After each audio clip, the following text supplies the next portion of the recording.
स्वच्छ, सुंदर, साफसफाई आणि 4 फुलं यामुळं आपल्या महादेवाला वेगळीच रंगत आली आहे.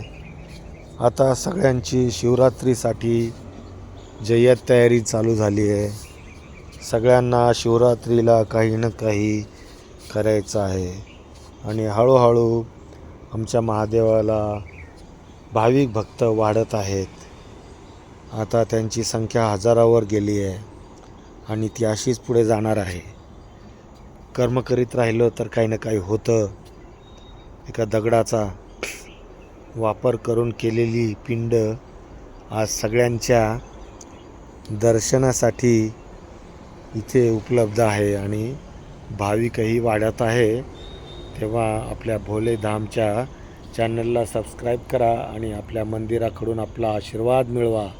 धन्यवाद.